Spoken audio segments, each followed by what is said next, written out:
When I was a kid, I really didn't like films.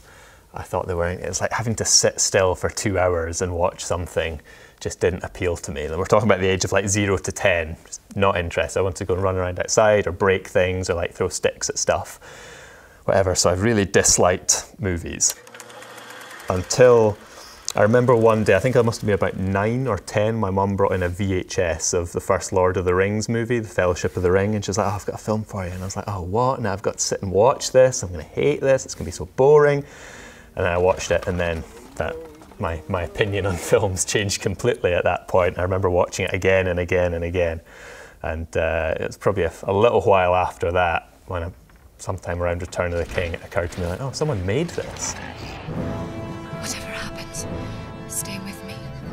I'll look after you. I must have been like early teens. We got like a little mini DV camcorder, and I just started messing around with it and doing sort of rubbish stuff with Lego men and stuff I can't even remember now.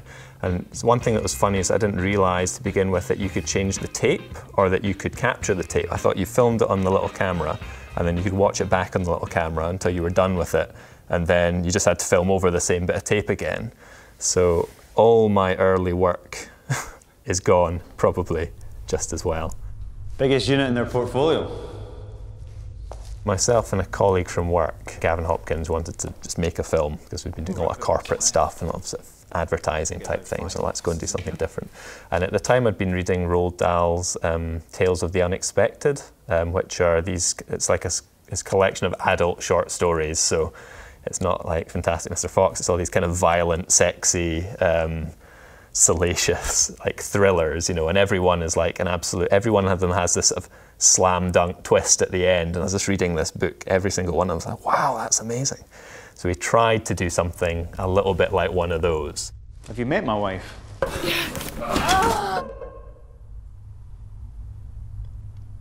I'm not sure, perhaps briefly. The most difficult part is trying to get people on board and get them involved and you know, make them want to sort of take part in it with you. And it's always really nice when people do that, which is completely different from when I was a kid and I was just doing it by myself. And you think, oh, it'd be great to have people to do this and to do that. And you know, people who are better than me at all these other bits. It's just nice to have all these people involved. I have a question for you. On Friday, were you... I don't know if I am a filmmaker yet. I don't know if I've got there, but it's just, you know, you go from being a teenager to being in your early 20s and you just try and do it bigger and better each time. I can't think of like a particular moment where it all started sort of, you know, getting serious particularly. I always thought if I could make a film as good as the opening title sequence of The Good, the Bad, the Ugly, I would be pretty pleased. Haven't got there yet, although I'd argue that not many people have.